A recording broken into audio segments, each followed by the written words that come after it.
Hello बच्चों, क्या हाल चाल? सब बढ़िया। मैं भी बहुत बढ़िया। आज के सेशन को स्टार्ट करने से पहले प्रेम से बोलेंगे राधे राधे। और आपको स्क्रीन पर टॉपिक दिखा है, यही टॉपिक आज कवर करने वाले हैं। और हमारा 103 का बेसिकली लास्ट सेशन होने वाला है, जो कंसेप्ट प्लस उसका एग्जाम्पल्स, जो भी हमारा स्टडी मेट का है, चाहे हम खुद बना के दें, जो भी हो सकता है। इसके बाद हम चलेंगे 110 पर। ऐसे ही वन बाय वन करके सारे इंडेक्स को खत्म करेंगे, देन उसके बाद आएंगे आपके एग्जाम पेपर पर। हर कंसेप्ट को विद एग्जाम्पल समझाने की कोशिश की है, और आई होप, उम्मीद करता हूं कि आपको हर कंसेप्ट बड़ी ही आसानी से आपके दिमाग में फिट हो गया होगा। ठीक है। इसी चीज को थोड़ा मैं आगे बढ़ाता हूं। देखिए होता क्या है। डिमर्जर का मतलब क्या होता है, पहले समझते हैं मर्जर।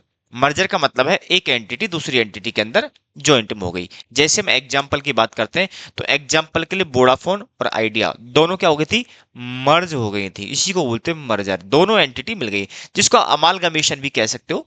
ठीक है ना। अमालगमेशन अब जॉब होता है वो उसके अंदर मर्ज हो गए, लेकिन वहां पर कंट्रोल भी होता है।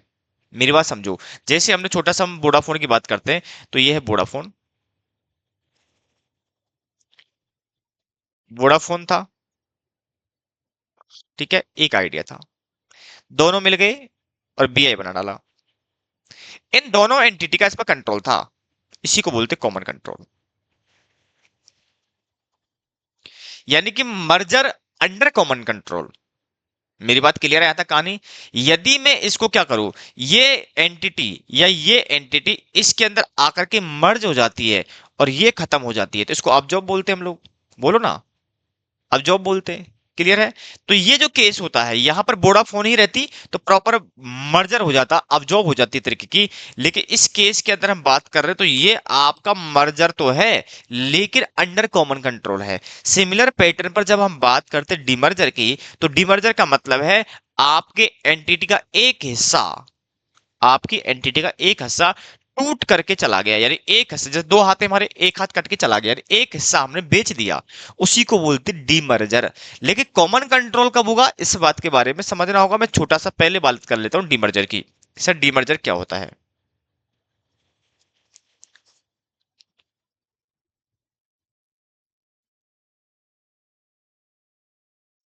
पहले बात कर लेते हैं हम डीमर्जर की।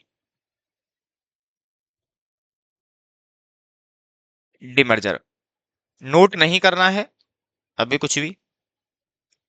डीमर्जर का मतलब क्या है? ए लिमिटेड है, ए लिमिटेड की दो डिवीजन है। Division A, division B.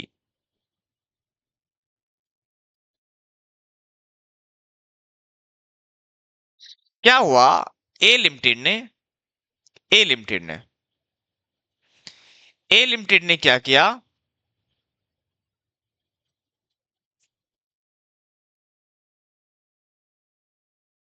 A limited ने क्या किया?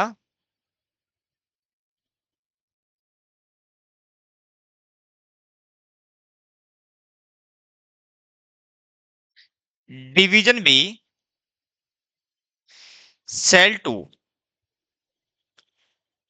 AVC limited.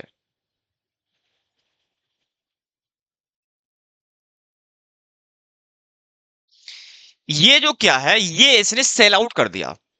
यानी कि ए लिमिटेड ने डिवीजन बी को, या लिख देता हूं मैं, सॉरी लिखा नहीं मैंने, डिवीजन बी को सेल कर दिया एवीसी लिमिटेड को। और यहां चाहो तो लिख लो, ABC limited is third party.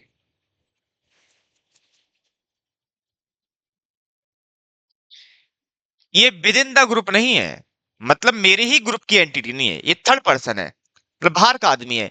उसने बोला मुझे बिजनेस खरीदना है, मैंने बोला भाई देखो मेरी एंटिटी है, इसके दो डिवीजन है, आप एक एक में आपको बेचना चाहता हूँ, लेना चाहो तो ले लो। ये सेगमेंट वाइज हो सकता है, प्रोडक्ट वाइज हो सकता है, कुछ भी हो सकता है। बट मैं कहना ये चाहता हूँ कि एक ही एंटिटी के दो पार्ट थे, एक पार्ट को मैंने किसी थर्ड एंटिटी को सेल आउट कर दिया। That is called demerger. अब यहां क्या होगा, ये एंटिटी क्या करेगी, ये एक न्यू एंटिटी बन जाएगी। बोलो,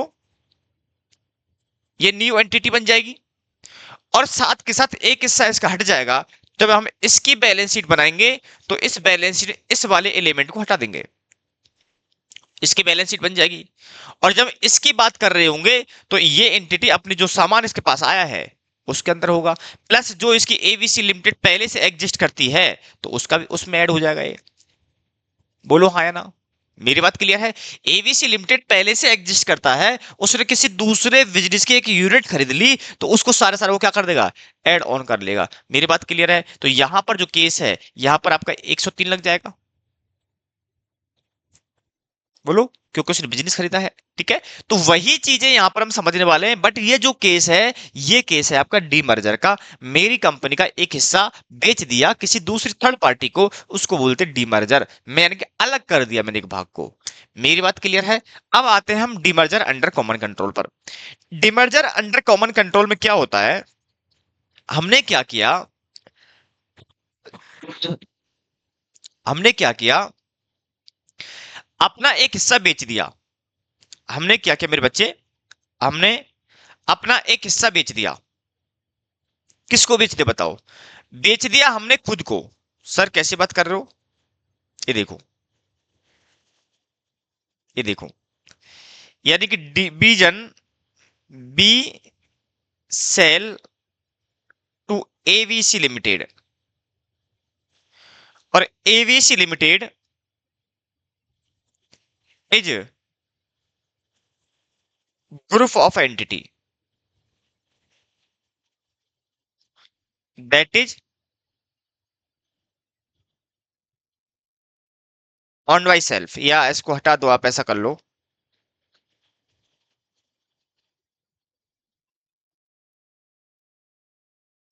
that is create new entity. अब देखो हमने क्या किया, हमारे पास एक एंटिटी थी जिसका नाम मान लो ए लिमिटेड था। ए लिमिटेड के दो डिवीजन थे, हमने इस डिवीजन को सेपरेट कर दिया, और सेपरेट करके इसका बी डिवीजन नाम हटा करके हमने बना दिया इसका क्या बेटा, एबीसी लिमिटेड। यानी हमने हमारे एक हाथ को यहां से हटा करके दूसरी जगह लगा दिया, या मैं कहूं तो मैंने इस जेब से पैसा निकाला और इस जेब में रख लिया। अभी भी वो हमारी ही एंटिटी है, अभी भी वो हमारे ही ग्रुप की एंटिटी है।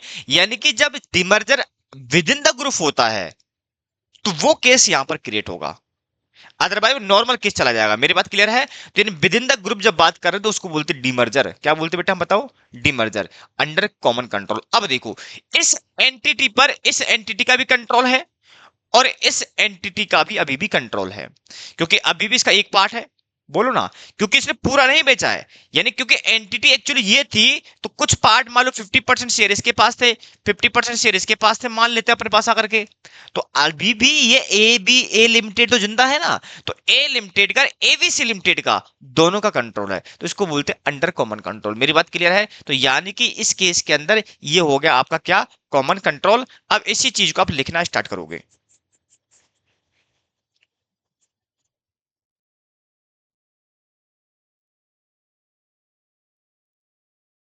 चलिए लिखिए, क्या होता है, when any entity, any entity split up of on business, of on business and combined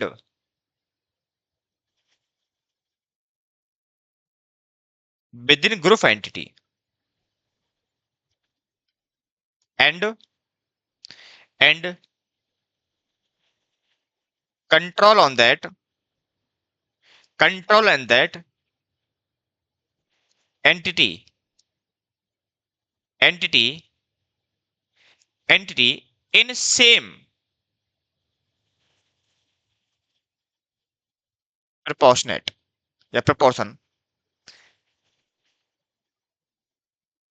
as before combined by entity।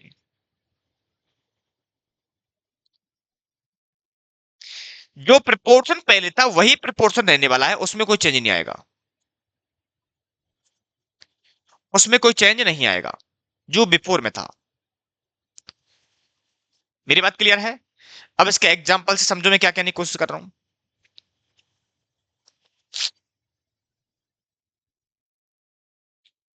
एक एबीसी लिमिटेड है।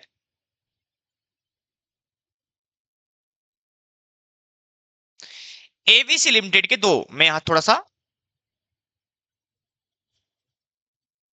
कंसेप्ट दे रहा हूं आपके लिए।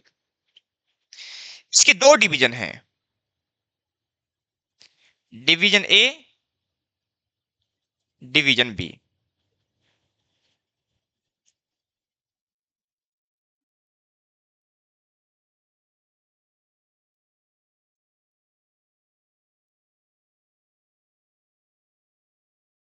डिवीजन ए और डिवीजन बी। अब हुआ क्या यहां से,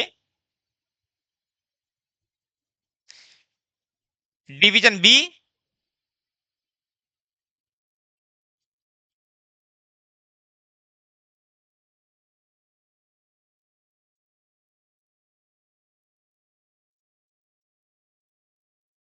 डिवीजन बी जो है स्प्लिट अप हो गई, और इसकी जगह मैंने एक्स वाई जेड क्रिएट कर दिया।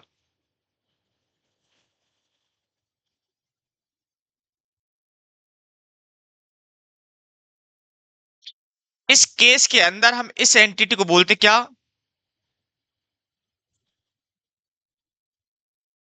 Demerged entity. इसको बोलते मेरे बच्चे क्या, डिमर्ज्ड एंटिटी। और इसको बोलते रिजल्टिंग। इस बात का बेहद याद रखना है, ये जो पूरा काम हुआ है, ये जो पूरा काम हुआ है, ये पूरा की पूरा विद इन द ग्रुप हुआ है।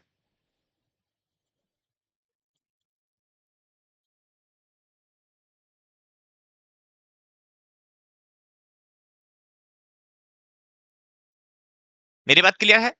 ये विद इन द ग्रुप हुआ है। इसी को बोलते क्या हम लोग। अब यहां क्या होगा देखो, यहां पर दो सिचुएशन क्रिएट होंगी, यहां पर दो सिचुएशन क्रिएट होंगी।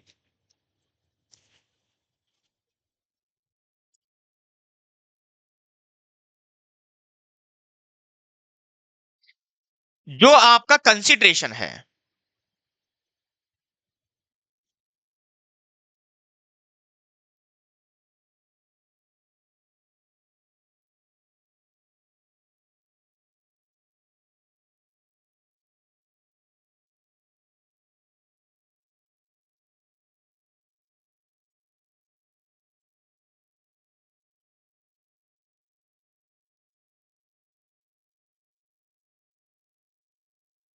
जो कंसिडरेशन है,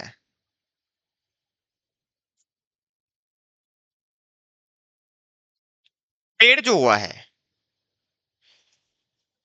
to equity share holder of, to equity share holder of ABC limited, और टू, टू क्या बताओ,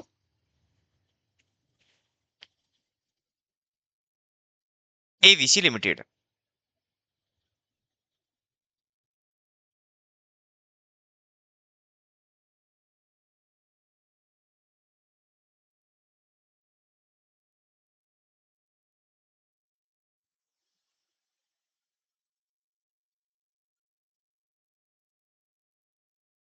मैं क्या कहना चाह रहा हूं,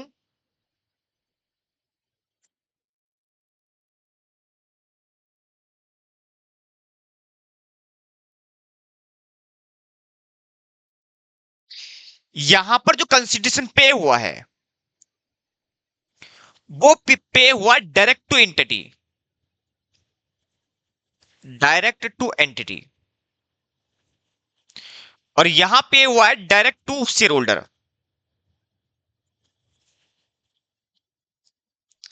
दोनों में डिफरेंस समझ में आ रहा है? यदि इस केस के अंदर आपने इक्विटी शेयर होल्डर को पेमेंट किया है, तो अभी भी कंट्रोल, आपने एक तरीके प्राइवेट विंडो से पेमेंट कर दिया, बोलो ना। प्राइवेट विंडो से पेमेंट कर दिया आपने, आप डायरेक्टली मालिक को पेमेंट दे रहे हो ना भाई, जा जा भाई मैंने कंपनी को दे दिया, तो कोई दिक्कत नहीं है। आपने पेमेंट किया इक्विटी शेयर होल्डर को, कंपनी का अभी भी कंट्रोल बना रहेगा, इसको बोलते हैं कॉमन कंट्रोल। ठीक है, तो इसमें लिखिए इस केस में क्या आएगा, in that case, in that case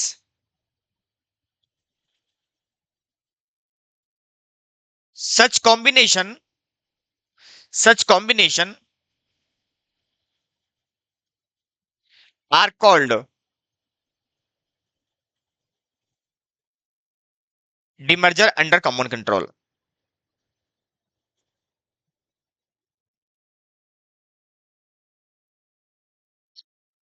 ये जो केस है ट्रीटेड, या मैं कहूं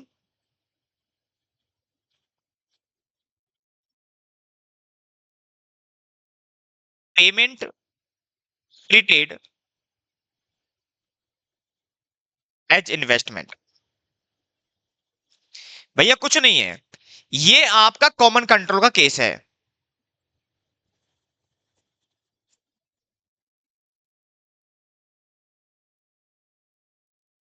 ये आपके एज ए इन्वेस्टमेंट ट्रीट किए जाएंगे। क्लियर है, ये दो बातें आपको दिमाग में रख के चलनी है। तो ये आपका डायग्राम था जिससे आपको समझना था कि हम किस बात की बात कर रहे हैं। यानी कि हमने हमारी एक एंटिटी का एक छोटा सा पार्ट हमने अलग कर दिया और उसकी जगह हमने हमारी ही एक नई एंटिटी बना डाली। यानी कि मैंने अपना एक हिस्सा काटा और उसको अपना एक नया सेपरेट हिस्सा बना दिया। वो भी एंटिटी मेरी है, ये भी एंटिटी मेरी थी। और इस केस में फिर देखना पड़ेगा कि जो एवीसी लिमिटेड है वो पेमेंट किसको कर रही है, वो डायरेक्टली इक्विटी शेयर होल्डर को कर रही है या वो डायरेक्टली एंटिटी को कर रही है। यदि वो डायरेक्टली इक्विटी शेयर होल्डर को कर रही है, इसका मतलब कॉमन कंट्रोल है। मेरी बात क्लियर है। और यदि वो डायरेक्टली एंटिटी को पे कर रही है, यदि डायरेक्टली एंटिटी को पे कर रही है, तो वो एज ए इन्वेस्टमेंट ट्रीट किया जाएगा कि ठीक है ये मैंने डायरेक्ट एंटिटी को पेमेंट किया था मेरे बच्चे, तो ये एंटिटी वाला पेमेंट यहां दिखा रहेगा। और ये क्योंकि इक्विटी शेयर को किया था, ये इक्विटी शेयर वाला होगा। ठीक है, ये चीज आपको थोड़ी सी नोट रख के चलनी पड़ेगी।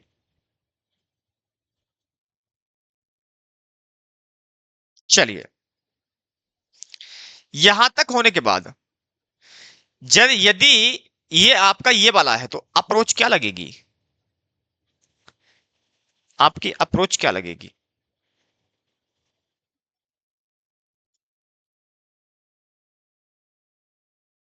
अप्रोच क्या लगेगी। तो लिखिए apply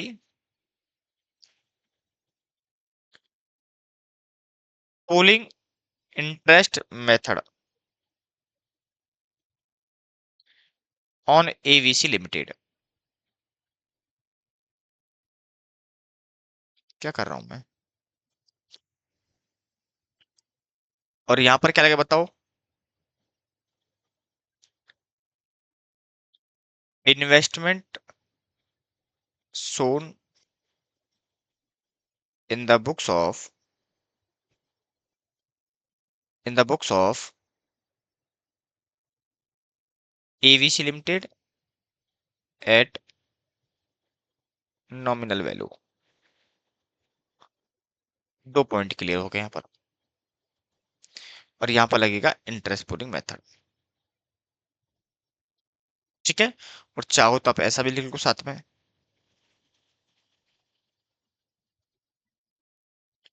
as per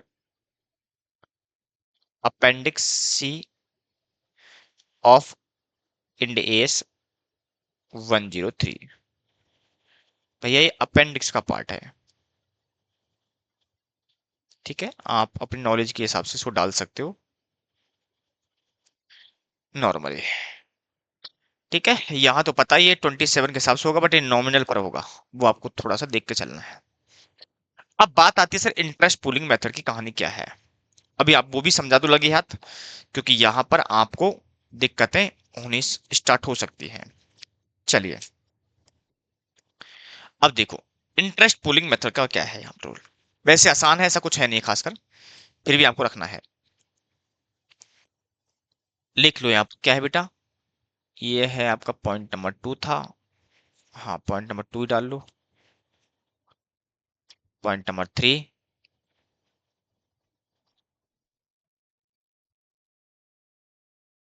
polling interest method, ये क्या बोलता है वो भी आप देख लेते हैं। पॉइंट नंबर ए क्या बोलता है? All assets and liabilities are transfer to या transfer at book value including reserve and surplus, यानी आप कह सकते हो अदर इक्विटी।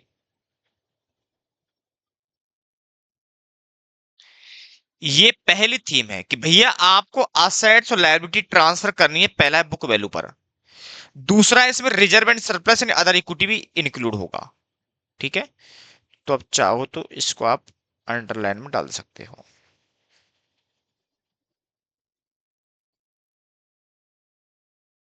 इनको आप अंडरलाइन में डाल सकते हो, कोई प्रॉब्लम नहीं है।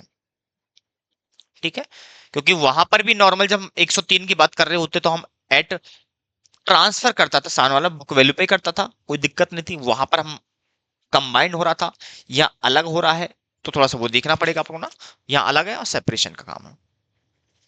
चलिए, सेकंड बुलेट,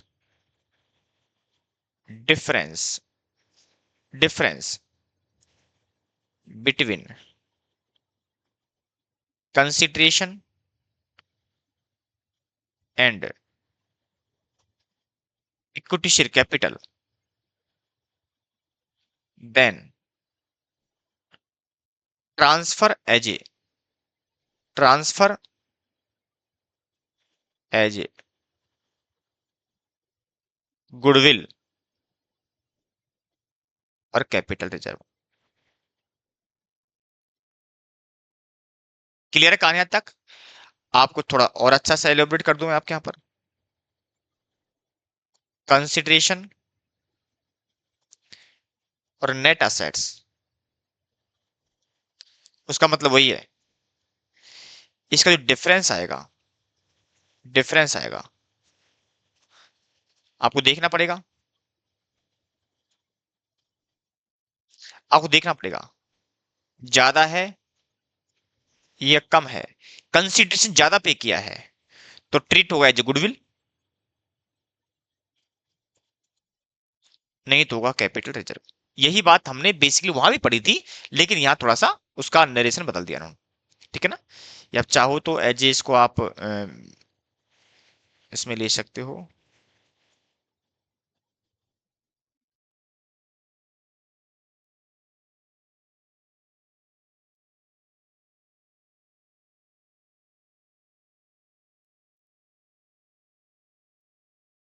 ठीक है, चाहो तो उसको हल्का सा आप ऐसे ले सकते हो।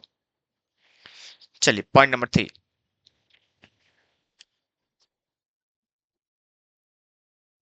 Point number 3, consideration, consideration in form of equity, in form of equity then such consideration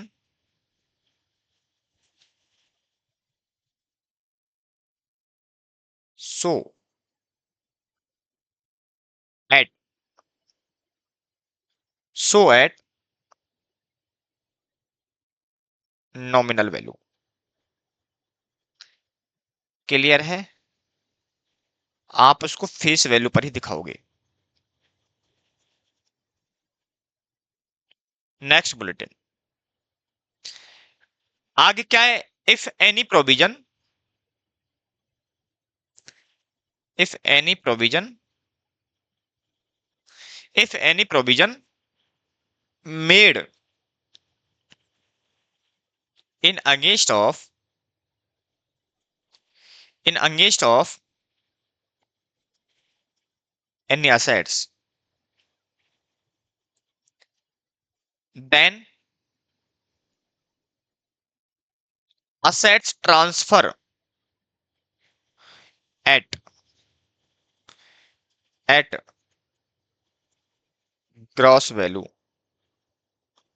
कहें तो जो बुक में है, net of and and provisions provision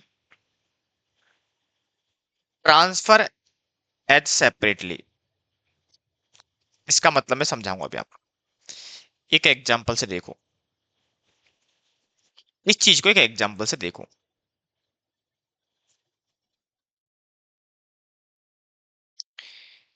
examples देखो क्या है, आपके पास क्या दे रखा है बेटा, नॉन करंट असेट्स हैं। नॉन करंट असेट्स में पीपीई दे रखा है, पीपीई। पीपी दे रखा है, मान लो हमारे पास जो बुक वैल्यू यहां पर जो है वो दे रखा है 1000 करोड़ का, इन करोड़ है। सेम यहां दे रखा क्या, एक्यूमुलेटेड डेप्रिसिएशन या प्रोविजन फॉर डेप्रिसिएशन 300 का। नेट कितना दिखा रखा है, 700 का। आपका स्टैंडर्ड बोलता देखो, आप जब ट्रांसफर करोगे, जब आप ट्रांसफर करोगे, चीज बहुत आसान है। तो असेट्स जो होगा, असेट्स ट्रांसफर एट 1000 पर, और जो आपका एक्यूमुलेटेड डेप्रिसिएशन है एज लायबिलिटी जाएगा एट रुपीज, जाएगा 300 पर। मेरी बात क्लियर है, ये बात आपको वहां पर देखनी है, ये बात आपको वहां देखनी है। ठीक है, तो यही चीज है जो आपको समझानी थी कि भैया किस तरीके से जाएगा, ये मैंने आपको यहां पर समझा दी है। और उसको मैं थोड़ा सा एक उसमें भी डाल देता हूं, विटनेस बॉक्स में, येलो, जिससे आपको बातें समझ में और भी आ जाए। क्लियर है बच्चा, यानी कि आपके किसी असेट्स के अगेंस्ट में कोई प्रोविजन दे रखा है, तो आप जो आपके असेट्स है उसको एट ग्रॉस वैल्यू यानी बुक वैल्यू पर दिखाओगे जो भी है, और जो प्रोविजन है उसको आप एज ए सेपरेट लायबिलिटी दिखाते हुए ट्रांसफर करोगे। लास्ट बुलेटिन लिखिए इसमें,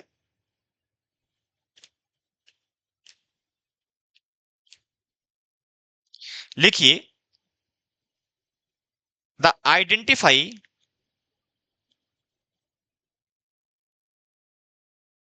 of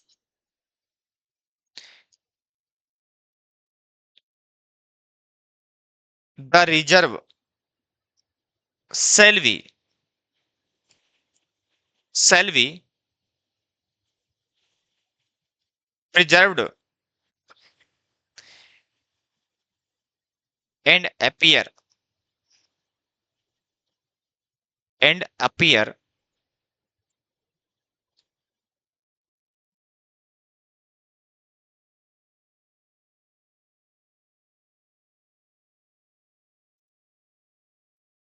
appear as same in as same in new entity. जैसे रिजर्व यहां पर है वैसे वैसे रिजर्व वहां पर भी जाएंगे, इसमें कोई दिक्कत वाली बात नहीं है। ठीक है, इसको फटाफट से नोट कर लो, फिर हम थोड़े से एक एग्जांपल से इस बात को प्रॉपर समझेंगे अकाउंटिंग कैसे करनी है।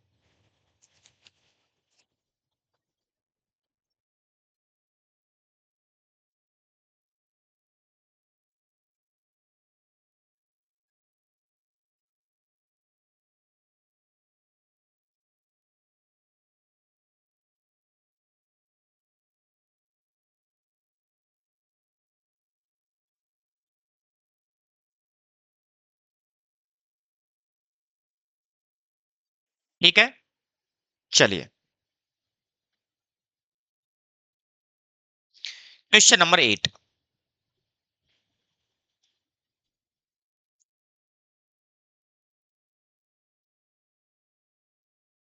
क्वेश्चन नंबर 8, क्वेश्चन नंबर 8 क्या बोल रहा है कि देखिए, Z limited has two division X Y on 31 March 2021। Division Y extract of the balance sheet, ये भैया ये की है, ये है, ये दोनों के दोनों किसके बताओ? जेड लिमिटेड की। एक जेड लिमिटेड है, डिवीजन एक्स है, एक डिवीजन वाई है। टोटल हमारे पास यहाँ पर दे रखा है। Q Limited new entity is formed to take over division by issuing of 1 crore equity shares of 10 at a premium of 15 per share। क्या बोल रहा है यहां देखते हैं। एक है एक्स जेड लिमिटेड।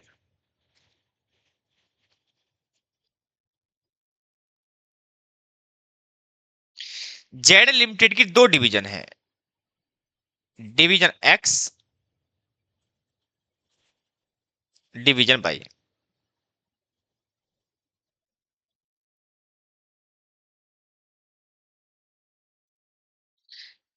इसके दो डिवीजन है।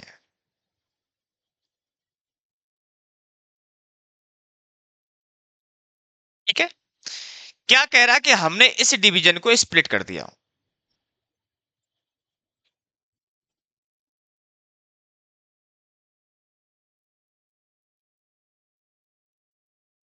देखो ये बोल रहा है, Q limited new company form to take over division Y, इसको टेक ओवर कर दिया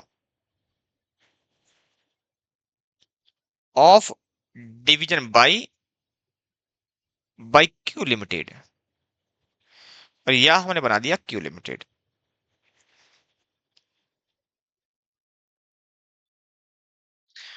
और हमने इस एंटिटी को, मैं यहां पर थोड़ा सा बिल्कुल सेपरेट इस पॉइंट को बनाने की कोशिश कर रहा हूं।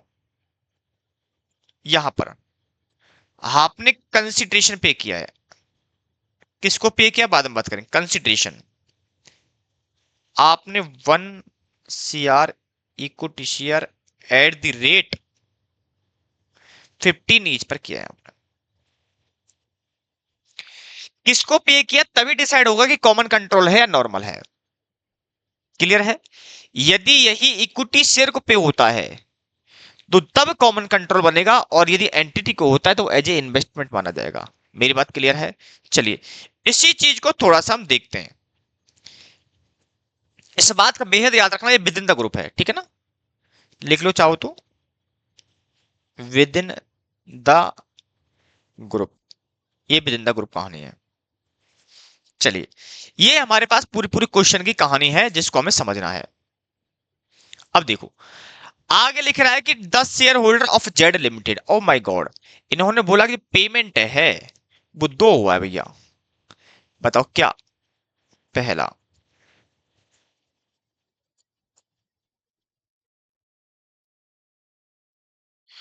To equity share holder of Z limited, B to Z limited. ये जो पेमेंट हुआ है ना, ये जो पेमेंट हुआ है इसी पेमेंट की बात कर रहा है। तो पहला तो कॉमन कंट्रोल का केस है, बोलो ना। कॉमन कंट्रोल है। दूसरे केस में कॉमन कंट्रोल नहीं है, ये एज ए इन्वेस्टमेंट जाएगा।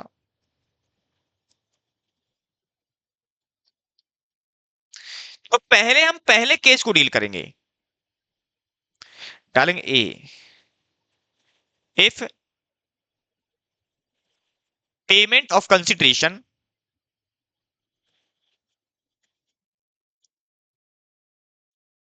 पेड टू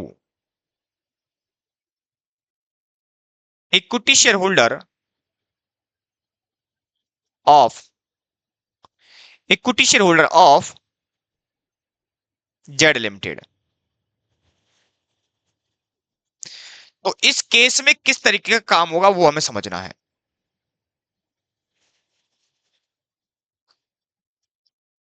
अब आपको ये बात तो समझ में आ गई होगी कि यदि पेमेंट किसको हो रहा है मेरे बच्चे, यदि पेमेंट इसको हो रहा है इक्विटी शेयर होल्डर को,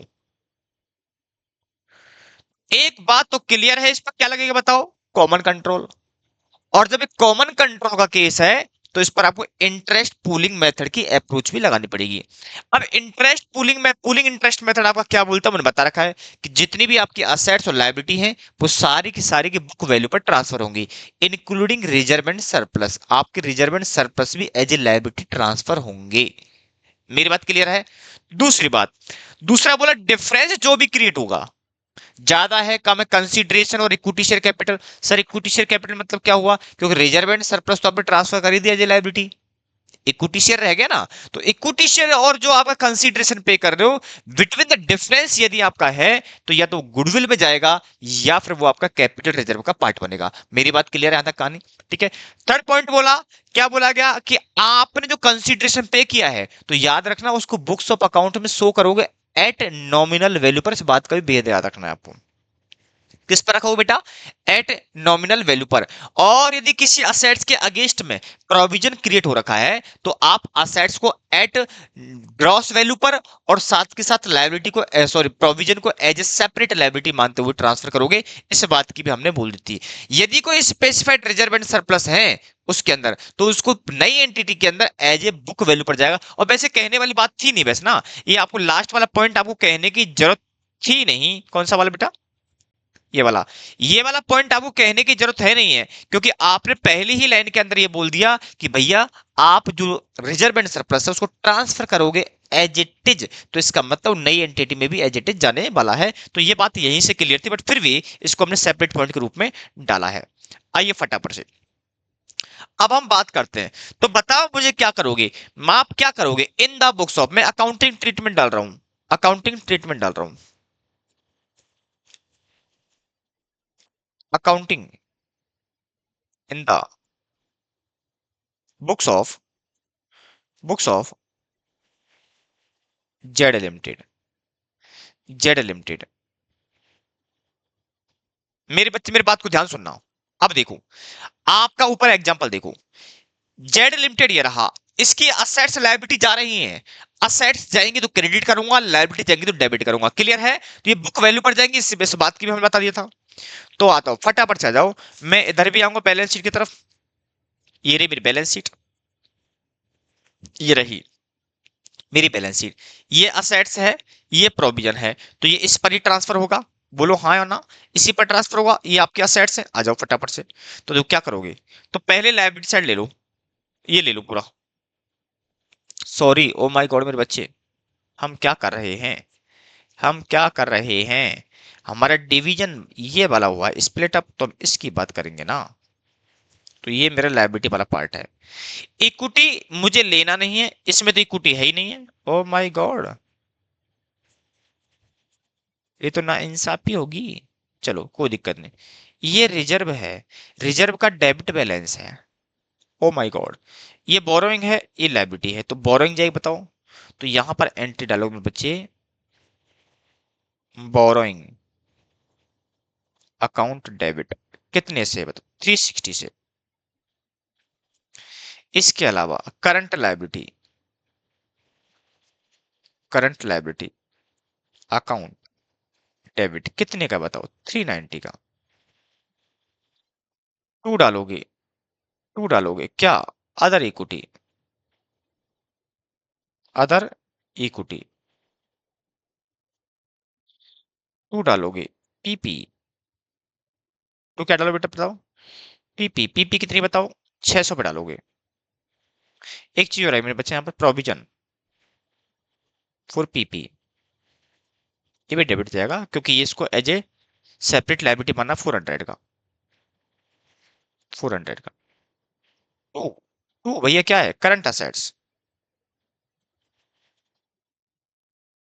करंट असेट्स बताओ बेटा कितने का है? करंट असेट्स कितने का है? 400 का। निकालो फटाफट से, कितना था फटाफट बताओ, फटाफट बताओ कितना। अदर इक्विटी कितना था? 150 का ना, 150 का फटाफट से निकाल दो। क्या आएगा? ये मेरे पास कैलकुलेटर, यार कैलकुलेटर लाना पड़ेगा क्या मुझे?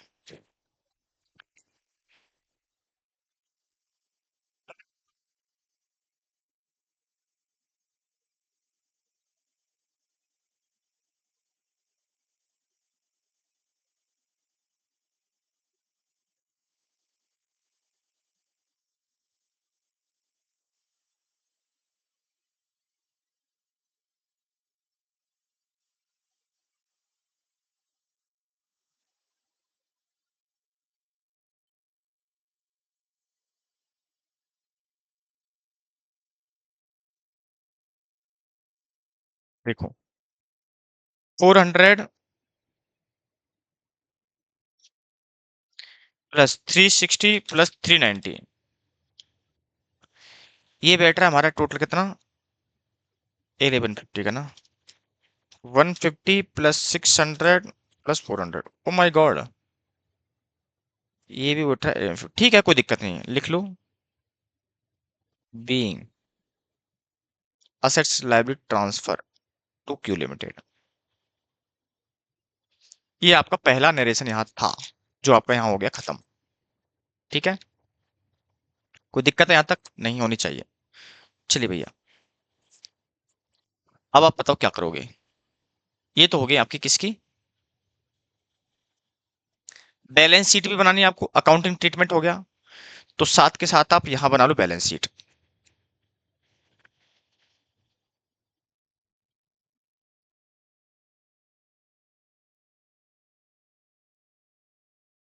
ऑफ जेड लिमिटेड की। जेड लिमिटेड की ही बैलेंस शीट बनाओगे। तो बताओ बेटा, पीपी, पीपी क्या हो गया मुझे बताओ ना।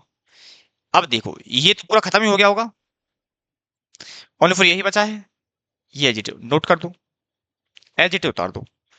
350 का,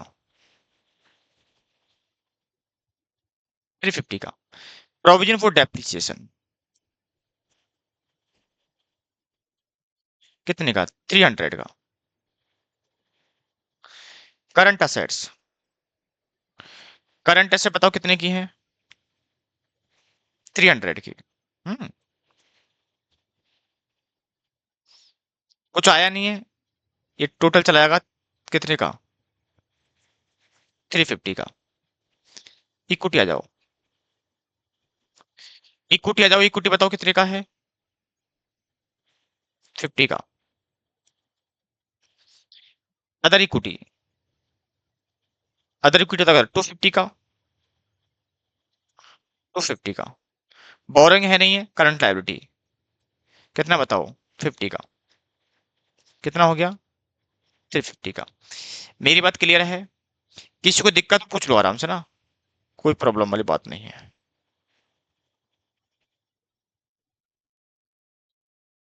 आप इसको अब यहां से हटा दो और ऐसे सीधा दिखा दो भैया, 350 का और 350 का। ठीक है, ये हो गया इसका प्रेजेंटेशन वाला पार्ट। चाहो तो आप इसको नेट दिखा सकते हो ना, चलो इसको नेट दिखाई देता हूं मैं। चाहो तो आप इसको डायरेक्ट नेट दिखा सकते हो, पीपी 350 माइनस 300, 50 का भी नेट दिखा सकते हो, कोई बात दिक्कत वाली बात नहीं।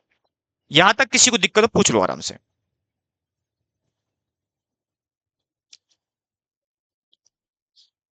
क्लियर है कहानी यहां तक। ये तो हो गया किसका बेटा बताओ, अभी एक ही केस चल रहा है, पहला ही केस चल रहा है अभी ये पहला ही केस चल रहा है, इसका पहला, ये हमने पार्ट कर लिया, इसका सेकंड वाला पार्ट कर लिया। अब देखो हमारी जेड लिमिटेड का एक पार्ट टूट के क्यू लिमिटेड गया, तो यहां पर आ जाओ,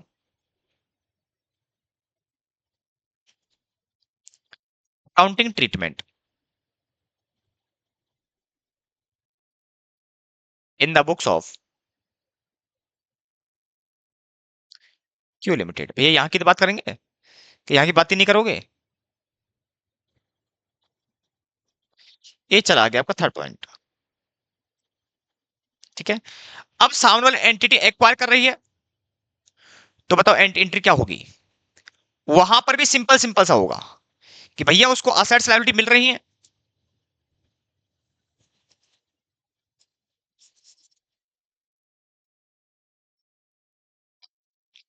हम्म, यहां देखो, यहां पर कितनी असेट्स है उसके पास, 200 की, तो यहां मैं लिख देता हूं पीपी, क्योंकि इसके पास आ रही है, उसके पास जा रही थी, इसके पास आएगी, क्यू लिमिटेड पास असेट तो डेबिट करेगा, पीपी अकाउंट डेबिट। यहां ये नेट ऑफ में लेगा, यहां सेपरेटली दिखाना है इसको ना, प्रोविजन वाला करके डायरेक्ट दिखाओ 200। इसके बाद बताओ क्या है, इसका करंट असेट्स,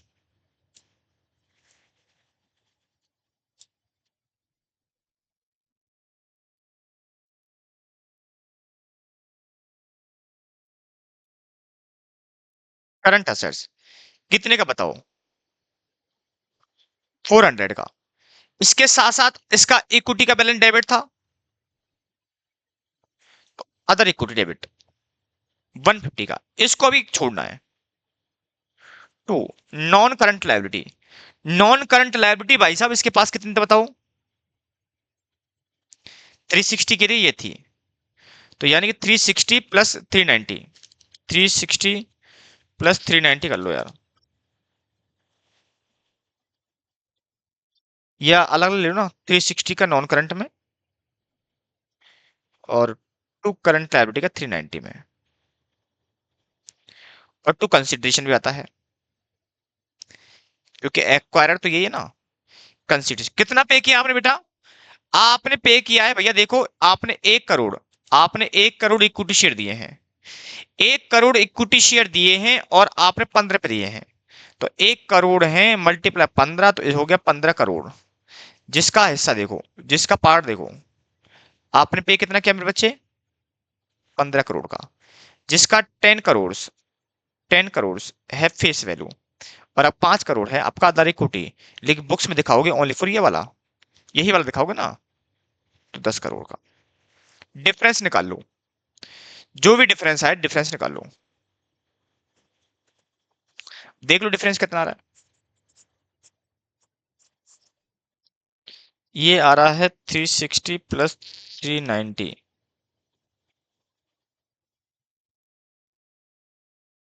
10, 760 का कितना आ रहा है? 200 प्लस 400 प्लस 150, 750 का, तो 10 का यहाँ शॉर्ट पड़ रहा है, पर आएगा गुडविल, बस खत्म हो गया,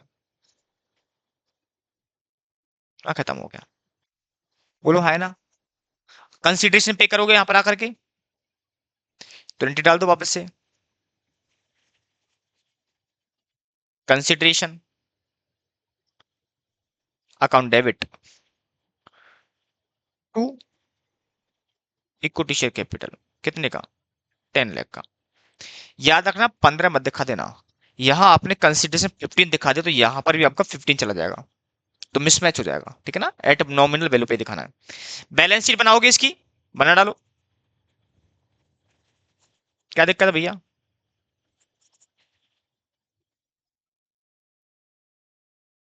balance sheet of Q limited, इसकी बैलेंस शीट प्रॉब्लम में नहीं कुछ, जो जो आया वो डाल दो।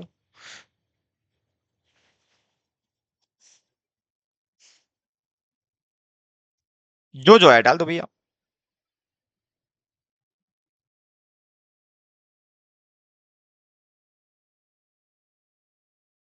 चलो पीपी, पीपी कितने का आया है? पीपी आया था भैया यहाँ पर कितने का बताओ? 200 का। गुडविल और आया था 10 का। करंट एसेट्स और आई थी हमारे पास, वो कितने की थी?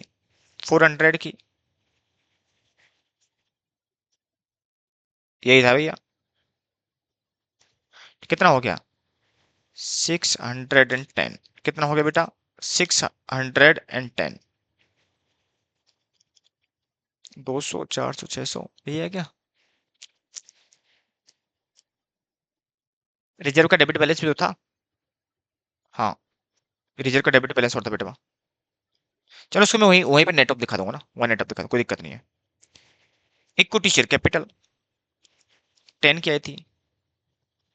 अदर इक्विटी बताओ कितने का आया था? अदर इक्विटी बैलेंस कितना आया था आपका?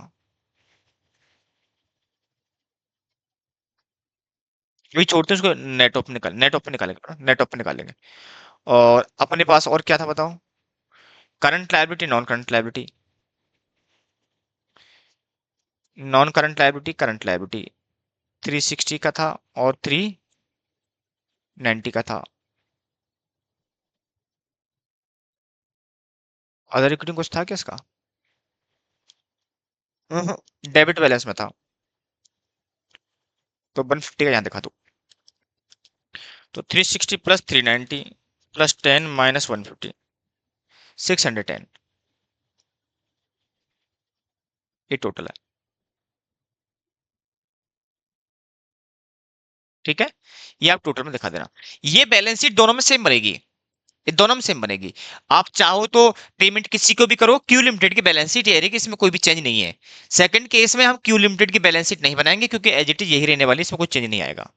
ठीक है, यहां तक किसी दिक्कत है क्या?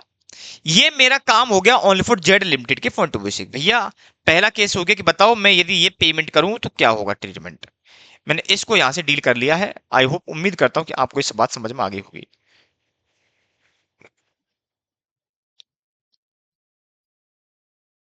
क्लियर है? अब सेकंड पॉइंट में आ जाओ। सेकंड पॉइंट में ओनली फॉर मैं क्यू क्यू की बात करूंगा।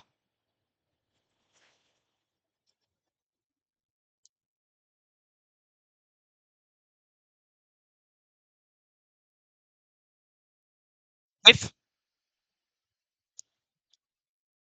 Payment of consideration paid to directly Z limited,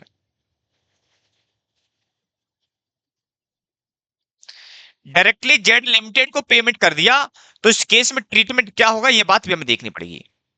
ठीक है, तो यहां पर मैंने बोला कुछ नहीं करना भैया आपको। आप ये मान लो कि सामने वाला एंटिटी में एज ए इन्वेस्टमेंट किया, हम लोगों ने क्या किया है, एज ए इन्वेस्टमेंट। अब देखो, अब हमने क्या किया है भैया, ये वाला पार्ट जाएगा, बोलो ना। ये वाली पूरी, ये जो पूरी हमारे पास दिख रही है, ये उसके पास जाएगी, बोलो।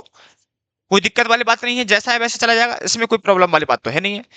लेकिन साथ के साथ जब तुम ये दोगे, तो बदले में आपके पास इन्वेस्टमेंट आएंगे, बोलो ना। तो देखो, आपके पास असेट्स जाएगी तो क्रेडिट करोगे, लायबिलिटी भी जाएगी तो डेबिट करोगे। अब तुम्हारे पास इन्वेस्टमेंट आ रहा है, तो इन्वेस्टमेंट को डेबिट करोगे। तो यानी दो डेबिट करोगे यहां पर ना, जो लायबिलिटी जा रही है वो, और दूसरा जो आ रहा है इन्वेस्टमेंट वो। तो आप इस केस में एंट्री कुछ इस तरीके से डालोगे। आप इन्वेंट्री एंटिटी कुछ एंट्री, सॉरी, एंट्री कुछ इस तरीके से डालोगे। Borrowing account debit, non current liability, sorry, current liability ना, करंट लायबिलिटी अकाउंट डेबिट। कितने का, 360 का था, 390 का था। प्रोविजन फॉर डेप्रिसिएशन भी था, इसको यहीं ले लो। 400 का इन्वेस्टमेंट, क्योंकि अब आएंगे आपके पास, डेबिट कर दोगे। 10 का था, क्योंकि एट नॉमिनल पर दिखाओगे, ये मैंने क्लियर ऊपर भी लिखाया था, नॉमिनल वैल्यू पर ही दिखाओगे। टू, आपके पास असेट्स गई, पीपी कितनी गई थी, वो नेट ऑफ में कितने का था, कितने का था, 600 का, सॉरी ग्रॉस में ले लिया ना, क्योंकि आपने ये ले लिया, नेट ऑफ तो 100 था। टू, इसके अलावा करंट असेट थी, करंट असेट कितनी बताओ, 400 की। इसके अलावा पता तुम्हारे पास डेबिट बैलेंस भी था अदर इक्विटी का, अदर इक्विटी डेबिट बैलेंस था 150 का। इसके अलावा तुमने क्या किया था, reconstruction account, reconstruction account, reconstruction account open हो जाएगा आपका 10 से। ये आपका कंसिडरेशन वाला था। ये ऐसा मान लो रिजर्व क्रिएट हो जाएगा आपका। ठीक है, ये भी कहा जाएगा आपका अदर इक्विटी का पार्ट बनेगा। ये हो गया, बस खत्म हो गया। इसके अलावा आप चाहो जेड लिमिटेड की बैलेंस शीट बना लो। Balance sheet of Z limited, Z limited,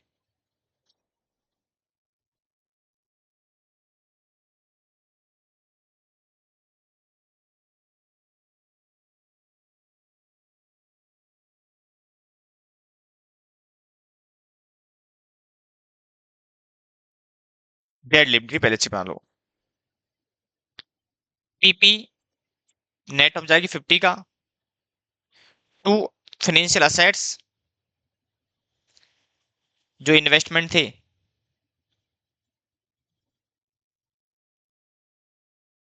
investment थे कितने के, 10 के, वो यहाँ आ जाएंगे। करंट असेट्स,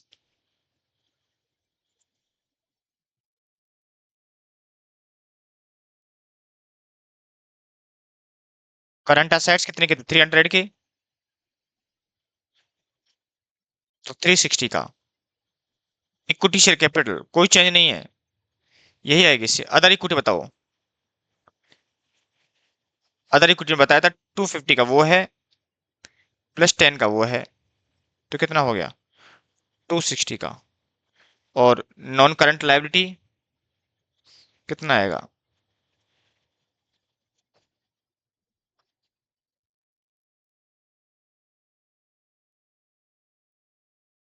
है नहीं है, और करंट लायबिलिटी है 50 का।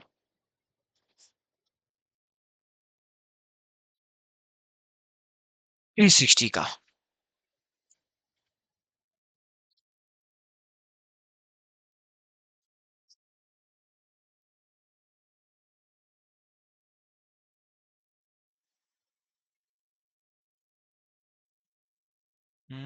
एक मिनट रुको ना, 250।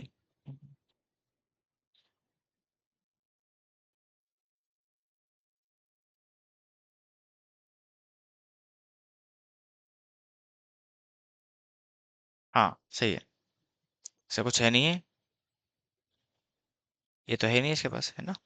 ठीक है, 360 का। बोलो किसी को कोई दिक्कत है पूछ लो आराम से। नहीं, आई होप, उम्मीद करता हूं चीज आपको समझ में आ गई होगी। थोड़ा क्वेश्चन बड़ा था, बट है कुछ नहीं था इसमें ना। और जब मैं बात करूंगा किसकी, क्यू लिमिटेड की बैलेंस शीट की, वो एज इट इज जाएगी, उसमें कोई चेंज नहीं आएगा। अब मुझे छोटा सा एक टॉपिक डिस्कस और करना है, जो बेसिकली चेन होल्डिंग से बिलोंग करता है। चेन होल्डिंग के 2 से 3 क्वेश्चन है जो पिछले अटेम्प्ट में आए हुए हैं, तो डेफिनेटली चेन होल्डिंग को प्रॉपर तरीके से 110 में करेंगे, क्योंकि बेसिकली उसका पार्ट मैं उसको वहां कैरी ज्यादा करता हूं, क्योंकि उसमें 110 के प्रोविजंस ज्यादा लगते हैं। ठीक है, यहां ओनली फिर वो एनसीआई कैलकुलेट करवाता है 103 में। चेन होल्डिंग का कंसेप्ट समझ लो,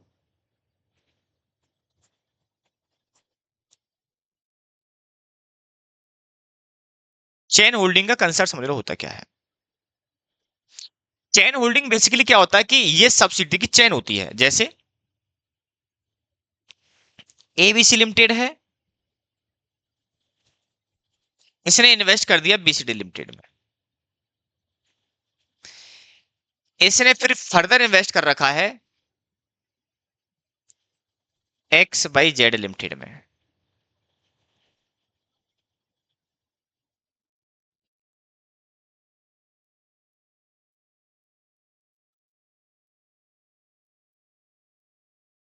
इसने इसमें कर रखा मान लो 100%, और बी लिमिटेड ने इसमें किया हुआ 80%।